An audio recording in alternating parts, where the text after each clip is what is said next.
For sure. So sweet. So really this is it. All the yellow is just kind of explaining what and why I'm saying what I'm saying. Again, this is a first rough draft. So if we need to narrow it down a little bit more, we can before we really get into the training. But so just to kind of start off, this script may seem grammatically incorrect along with improper punctuation. This is done intentionally to emphasize certain aspects and create a real life conversation flow. So what happens a lot of times, people will write scripts and you can just tell someone's reading a script, So it's like you need to kind of write the script as if you're interacting with people, real life conversation style type thing. So biggest thing with door-to-door scripts is role play is super important, and the reason is because the problem is people it's fucking nerve-wracking. You knock on someone's door, they open the door, you're gonna be nervous for the first 100 doors, and then when you have a script, you're just reading a script, and it's just it's got to be very fluid. So the person needs to be very comfortable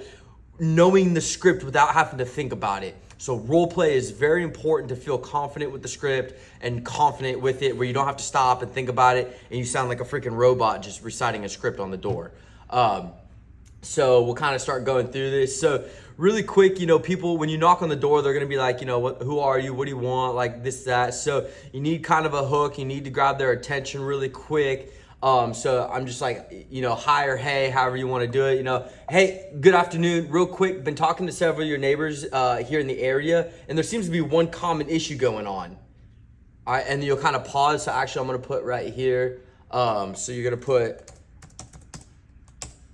pause. So after you say there seems to be kind of one common issue going on, and this is where body language is really important. So so say I just knocked on your door and I was like, hey, what's up? Real quick, good afternoon. I've been talking to a lot of your neighbors in the area, and there seems to be one common issue going on. Well, your first thought's like, well, what's going on? So they're automatically, bam, they're engaged. You're like, all right, what's going on? And then you hit them, and so you pause for just a second. Like there seems to be one common issue going on.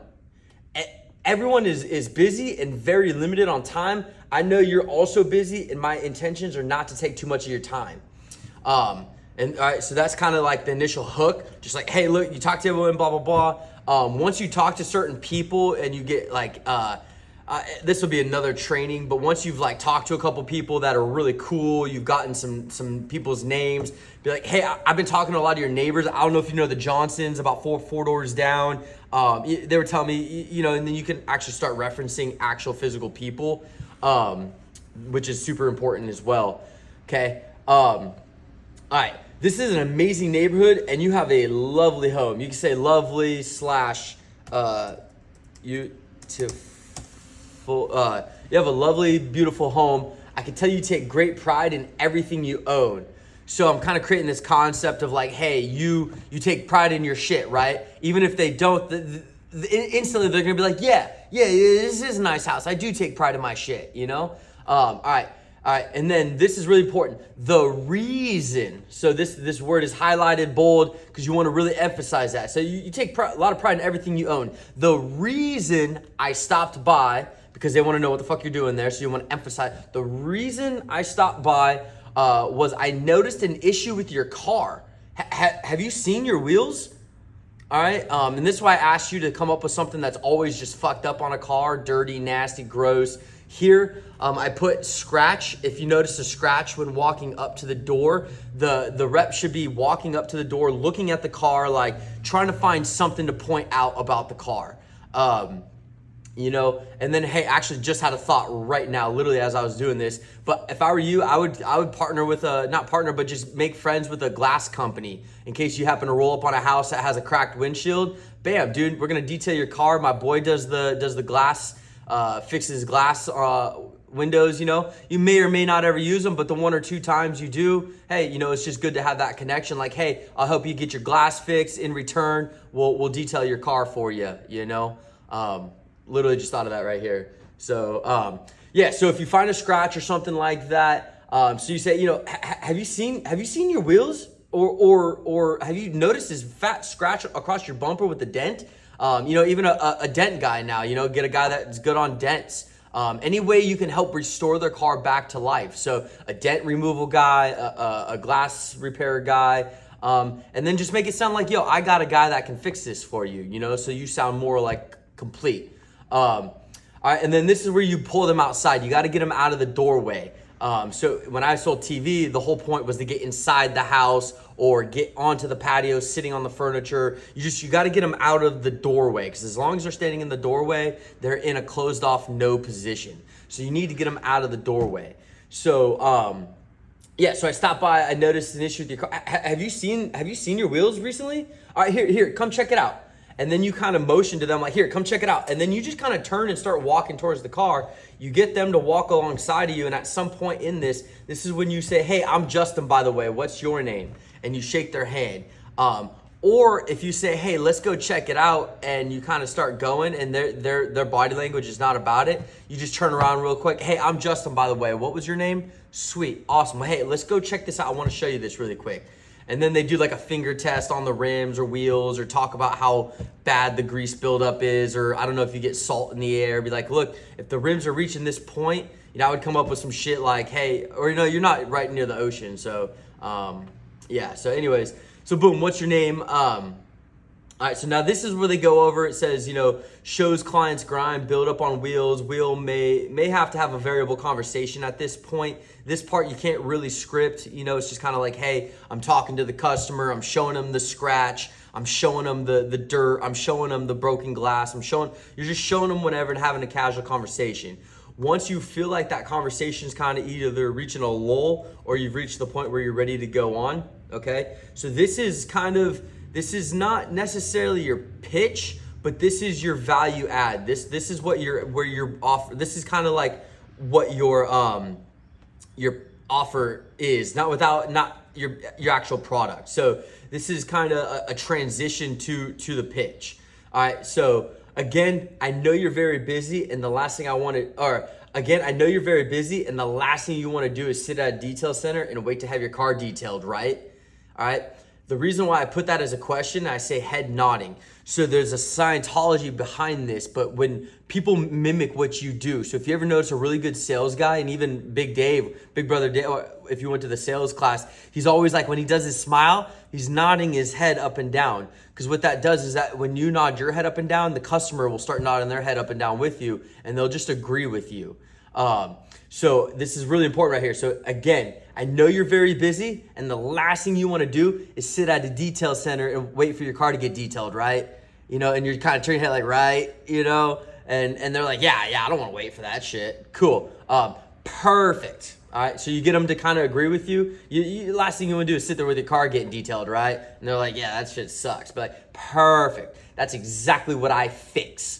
All right. Again, my name is Justin. I work with Blank Detailer, where we specialize in helping busy individuals such as yourself maximize your time by coming to you and detailing your vehicle right here in the safety of your beautiful home without the use of big machines that could potentially scratch your vehicle. Okay. So every time I go to a car wash place, I'm always tripping, especially if I have whenever I've had a black vehicle, I don't take it to the car washers because that shit scratches it. And so, and I'm sure it scratches all the vehicles, just black. You can see that shit like crazy. So it's kind of like, hey, perfect. This is what I fix. So I created a problem.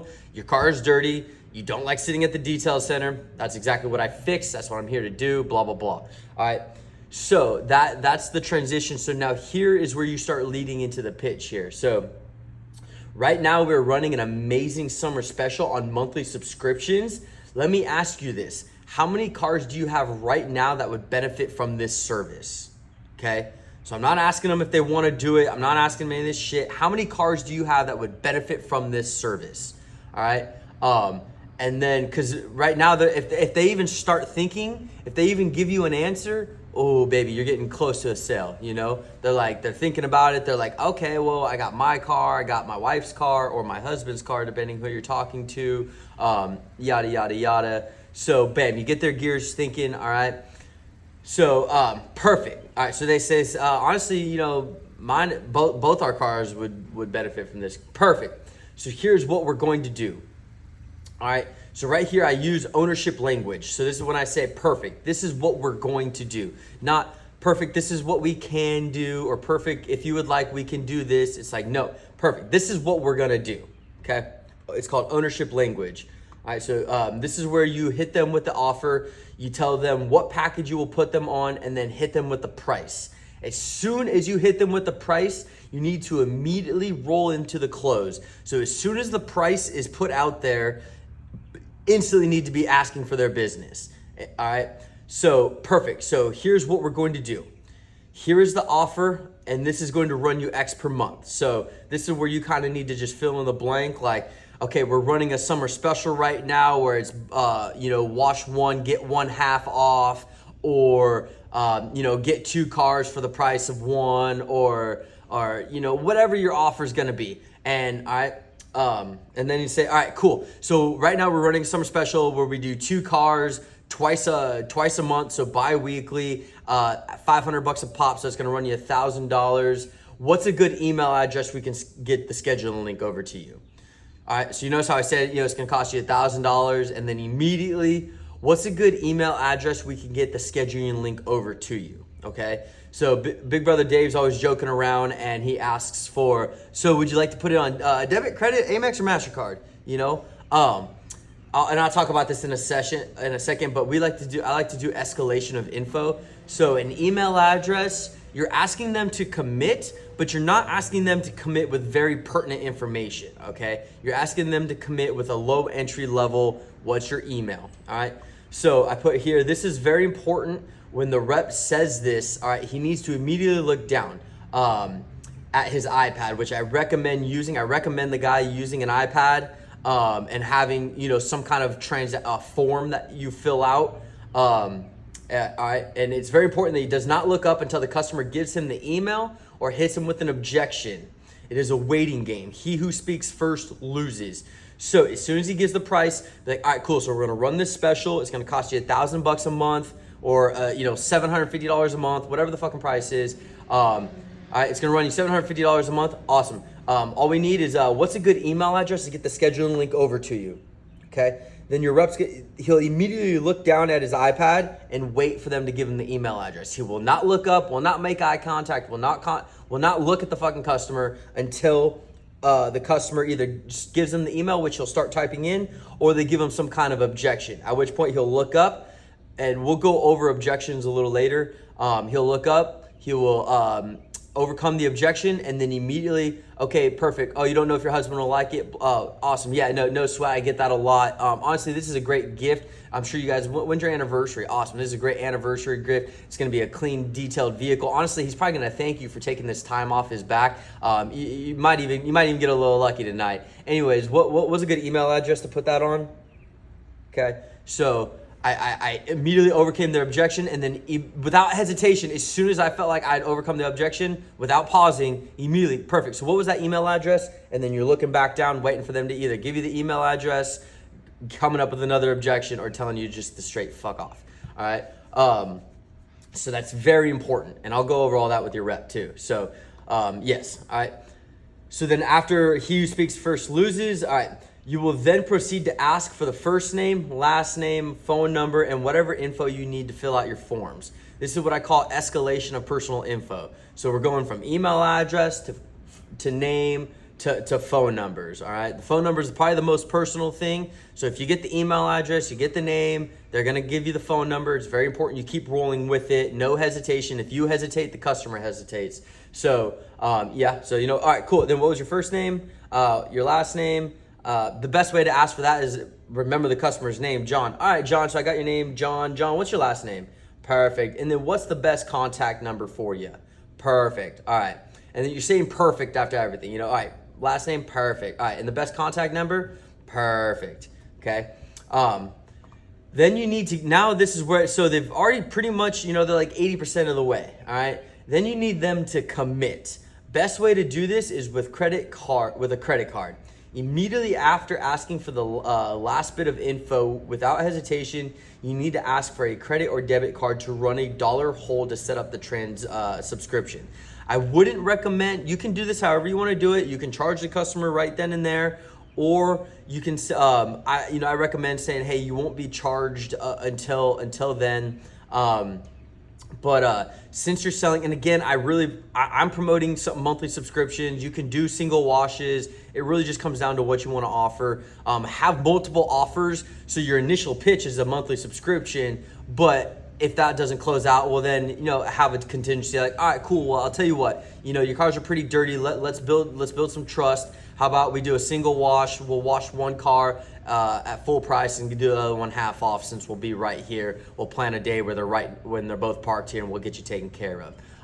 Something like that. You can work out a contingency offer. All right, so the last little bit of the script. All right, so you just asked for their, name, email, phone number. All right, awesome. Last thing, they're going to do $1. The last thing they're going to do is $1 hold to get your subscription activated. You won't be charged until your first wash. Would you like to put that on your debit or credit card? At this point, the rep is looking back down as if he's like gonna start typing in the information, okay? Very important. So yeah, it's just like, hey, so what's your phone number? What's your name, last name? What's your phone number? All right, awesome. Last thing they're gonna do is $1 hold to get your subscription activated. You won't be charged until your first wash. Would you like to put that on debit or credit card? Bam, looking back down. All right, if it goes more than like 10 seconds and no one says anything, what I used to do is I would look up and be like, awesome, if you could just go grab the debit or credit card so I can get you squared away, that'd be perfect. And then I'll look right back down, and what I do is I'm signaling as if I've got like a square, like I'm holding the card sideways in my hand, If you could just go grab that debit or credit card real quick, and they'll just get you squared away here. And then bam, you get the info. And then perfect, you got their email. You already told them earlier you're gonna send them over a scheduling link. You can have the rep do that right then and there. Once you get the debit and credit card info put in, boom, done, they're sold. So you can have the rep right there either do the scheduling or be like, all right, awesome, the office will be contacting you by the end of today to get you scheduled. I would probably recommend actually scheduling them right there. So have the rep with a calendar, being able to schedule it. If the customer is like, I need to figure out my schedule, whatever, I'd say, cool, awesome, bust out your phone. Let's check your schedule. Let's get you scheduled. Let's get you on our schedule. I would try to leave with them on a scheduled date. If not, then be like, all right, cool. Well, the office is gonna text you over to get that scheduled. You could go ahead and schedule with them. So, yeah. So that's the script right there, kind of top to bottom. So would love any feedback or thoughts you have on anything. I like that. I think that's huge. And I think for the reason, the most common issue we see is like surface scratches and sore marks, like you said, from the car washes. 100%. About that. So it's like the reason I stopped by is I noticed an issue with your car. Have you seen all the surface scratches and sore marks? And they're like, no, I haven't. And then like the rep has the light, shows them, this is why your car gets dirty so fast, is because all these surface scratches and sore marks in your paint are actually like little grooves for dirt to sit in. And that's why your car gets dirty extremely quickly. And here's what we can do for you. And then offer, we can offer a monthly subscription. And at the same time, we can also, I want to see if we can tack them on like a paint correction to start. Paint correction and ceramic coating. And be like, because like, yeah, I don't want to be knocking neighborhoods with like $150,000 houses. I want to be knocking like $400K. You're gonna be nice. That's why I fit. I pitched it towards like you're gonna be $500,000+ homes. Nice neighborhoods. That's why I'm like, it's a nice neighborhood. It's a beautiful home. I can tell you take pride in everything you own. Yada yada yada. That for sure. Yeah. So upselling them on other things. And here's the thing too is like you can push that as well. But the reason why the subscription is awesome is once you come and wash their car once or twice at their home, it's going to be so easy for you to upsell them on stuff. And then that's when I recommend, dude, getting into like pressure wash it, like the siding and houses and shit. Cause it's like after the second or third wash at their house, be like, look, dude, next time I come out here, man, I notice your windows are dirty. Your house is pretty dirty, dude. We'll bring the big boy next time. We'll wash your cars. We'll take care of your house too for an extra, $1,500 or $2,500, whatever you want to charge, So you're already at the home with the washing equipment, Fuck, might as well clean some houses while you're there too, And so Yeah. And so what you were just saying about the surface scratches and the swirls and all that, that goes in right here. You know, this, like I said, this is where that variable conversation takes place based upon your expertise. Again, you want to let them know why you're there, what you want to create a problem. They don't know they have a problem right now. Even the swirl marks are like, all right, well, maybe I can go take care of that. But this whole last thing you want to do is go sit and wait at a detail center, right? Because we all know to get our car detail, like a full detail, that shit could take 2 to 3 hours, yo. You're sitting there, ain't no busy person, mom with a couple kids trying to go sit at a car detail center for 2 to 3 hours. Fuck that. I hate that stuff, So, you're creating that issue. Like, last thing you want to do is go sit there for a couple hours, right? And they're like, yeah, dude, I want to do that. Perfect. That's exactly what I do. I fix that. Blah blah blah. We do this. And so, yeah, kind of hit them with that. You create a problem. It's like sales is like a doctor analysis. You create an issue, you poke, you prod, you create problems with what they have currently, and then you come in with a solution, a prescription to solve it. And that's how that should really go down. So, but a lot of the little nuances are really important. Like I was telling you in the last call, the body language, how you stand when they open the door, where you're standing, how your body should be facing the customer. Body language is metaverbal. It's the metaverbal aspect of communication, which is like 80% of communication is metaverbal, not verbal. So body language, how to stand when talking to the customer, how to point, how to use body language, how to use ascending body language. That's the stuff that's really important on the doors for the rep to know. The head nods, the credit cards. When I say, hey, I've been talking to a lot of your neighbors, I'm actually like turning and pointing around and getting the customer to look out of their house, and they start looking at like the neighbor's houses. Like, what am I looking at? Engaging the customer into what you're doing, what you're talking about is super important. So little things like that. So that's. So from here, so now I guess we just get like the rep. Yeah, man. So I need to have this conversation with the rep. We'll do a Zoom call going over all this with the rep. Let him know, hey, he needs to be sitting, he needs to be attentive, he needs to have a pen and paper. And so I wanted to go over all this with you, so that when you're role playing with him, you know why he's doing some of the body language stuff he's doing, and you can help make sure that he is doing it. So I'll go over. Basically, I don't need to really. I'll go over the script with him like I just did with you. But then it's actually like, all right, I'll do some role plays with him. We'll go over how to stand, what to do, the important cues that he needs to do, and then I'll have him role play with you for like a week or until you think he's ready, and then we'll set up a second call where he can role play with me, and then I'll break him down and reassess where he's at, and we'll build him up and stuff like that. And so really it's just getting him confident with the script, confident with the body language during the role plays, where he doesn't have to think about it. It doesn't sound scripted anymore. Once it no longer sounds scripted, then you put him on the doors.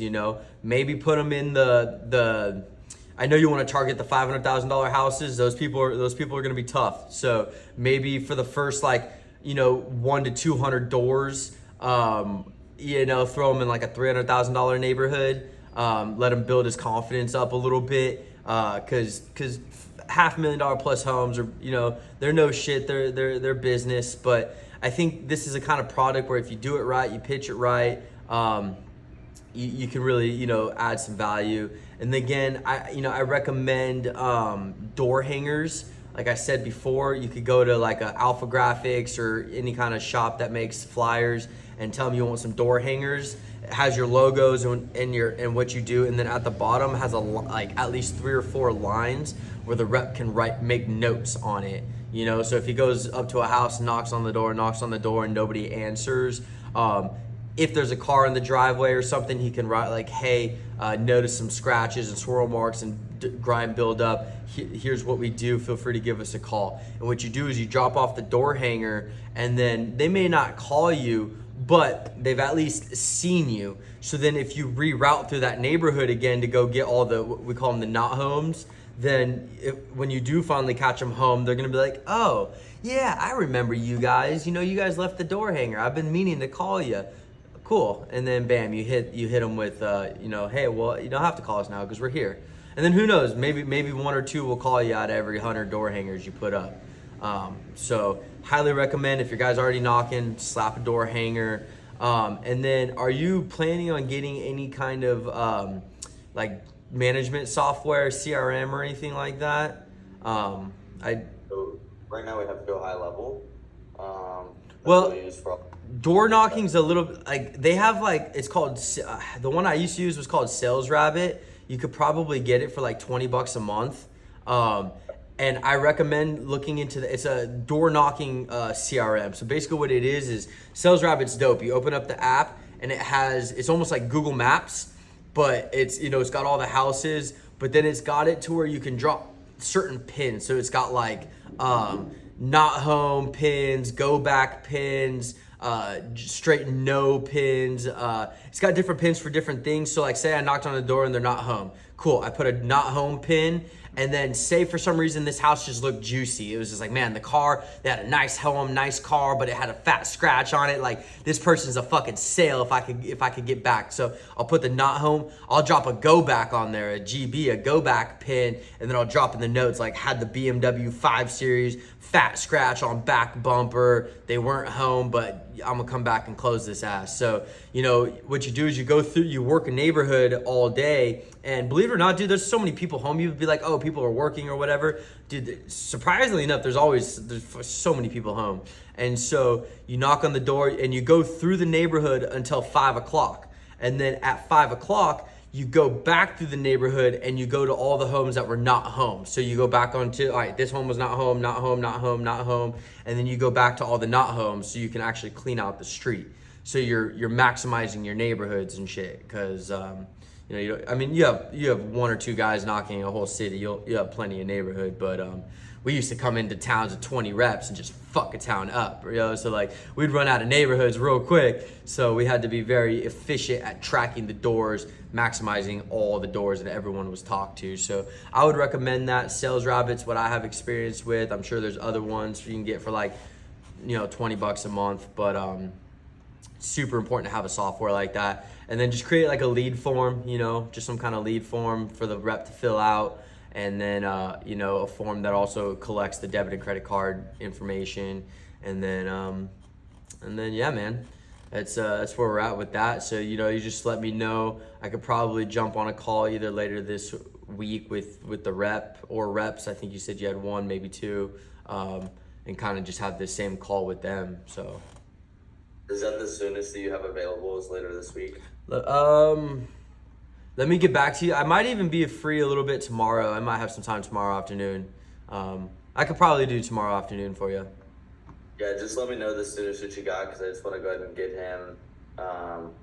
If you could send this to me too, I can go ahead and run through it. Yeah. I'll send this to you so he can read it and have a little bit of prep coming into the call, so I don't have to go as in depth over it, and we can spend more time just actually focusing on the meat. So yeah, no, I'll email this to you right now, and then let's just shoot for tomorrow afternoon. I'll send you the exact time, and I'll send you the scheduling link so you can schedule it as well, and then jump on a call and get them squared away. And then after that call, it's just up to you guys to go hammer down, practice, drill, and role play. He needs to be role playing in the mirror when he goes home. If he's got a girlfriend, friends, parents, whatever, role playing with all kinds of different people. And then just be different levels of customer. Be a nice customer, be an easy customer, be a hard customer, be a dick. And then if you want, also think of some of the objections that you guys, there's really only going to be like 3 to 5 objections, maybe even only 3 or 4 objections you can get. It's washing a car. There's only, I got to talk to my husband. I don't know if I really care enough about my car to do it. It's too expensive, or I already got a guy that washes my car, probably the only 4, maybe 5 objections you can get. So if you want to come up with those objections, and then we can maybe work on some overcome, like a little objection script to overcome some of those objections for your guy to practice and train on. Yeah. And Tatum, my sales manager, he's got all the objections that he gets. For sure. There's literally like 5. It's like money, talk to the wife, it doesn't really make sense for them, or they can do it themselves. Like those are like the 4 objections that we get. It's Yeah. like money, wife, don't know if they need it or they can do it themselves. Yeah, So, and 95% of people don't wash their cars themselves. They're like, fuck that. So they don't wash their car themselves. So that's an easy overcome objection. The wife, it's like, look, bro, you guys are married, right? You go grocery shopping. You go grocery shopping sometimes. You can buy what groceries you want. Like, you don't have to report to your wife every grocery you buy, right? Yeah, it is your car. It's getting your car detailed. If anything, you're probably gonna get a thank you and a hug and a kiss. So don't worry, we got you. We're gonna take care of you. We'll even put a little bow on the steering wheel for you. You know, and if it's the husband, I literally said this a couple times. I was saving him so much money on TV. I was like, bro, and I felt comfortable. I was like, bro, honestly, dude, you're probably even gonna get some tonight, bro. Don't worry, I got you. I got your back, dog. And he was like, oh shit. Yeah. So like, you know, and that just comes down to your rep's personality and how well he can bond with a random stranger right in the moment on the doors and stuff. But yeah, man. So that's where I'm at with the script. I'll email this over to you. Have your guys start looking at it. Feel free to tweak whatever. If you want me to tweak something on it, let me know. But I feel like this is a pretty good foundation. You know, we can get him started on it and, you know, see how the feedback is, how receptive people are. And if we have to, you know, get real life scenario feedback, then we can tweak it from there. Let's go, dude. Let's go. Appreciate it. Yeah, I'm ready to get him on this. I know the power of like rehearsing scripts, role play. Like I did it in real estate last year. I had to read the script probably 200 times. Role play 500 times before I get on the phone. So that way, whenever you get on the phone, you're ready to roll, bro. You're ready to roll. You don't hesitate. You don't fumble. And then not only that, but you don't sound like you're just reciting a script. You know, you need to have this down so well that it's just like I'm having this conversation with you. You know, and then what I used to tell reps is reps would like they'd be so like insistent on just following the script verbatim that the customer would like give them buying signs or ask buying questions and the rep wouldn't even answer them because it was outside the script. And it was like the way I describe it is the script is linear. It starts here and it ends here, but it might not go straight down. You might start going down and then the conversation goes this way a little bit, but then you bring it back to here and you start going down and then the conversation goes this way and then you bring it back here and by the end you've reached the end of the script, but it might take you a little bit to get there. You know what I mean? So it's just good points to where take the conversation where it goes naturally, but then come back with your different transitions, you know, your value propositions and stuff. That's how you use that to bring it back, you know? So, because customers like to talk. So once you do this part where you're talking to them about, hey, this, you know, the swirls, the grooves, the dust, they'll be like, oh, that makes so much sense. I remember back 20 years ago, blah, blah, blah, blah, blah. Perfect. Well, and then you listen. All right, awesome. That was a great story. That's really cool. Again, I know you're very busy, and the last thing you want to do is go sit at a detail and see. You know, you bring it back right into the script, away from that trailed away conversation. So, it's super important to have a natural conversation with people, but have your script memorized enough to where you can bring it right back and keep the flow going without thinking about it. So, and that just comes from memorizing. So. I like what Big Brother Dave says. He says, memorize, internalize, personalize. So you memorize it, you internalize it, and then you personalize it in the conversation with people. I love that. So Good. Cool. So I will go ahead. So I appreciate you taking the time. Yeah, if you can shoot this over. Yeah, send me your email. I probably have it, but just shoot me a text with your email real quick, and then I'll email this to you. And then I will also send you a link to book, and I'll let you know what time to book it for tomorrow. Cool. Sounds good, brother. Appreciate you, man. Yes, sir. Well, you have a great rest of your day, man, and keep crushing it. Do, bro. See you, man. Later.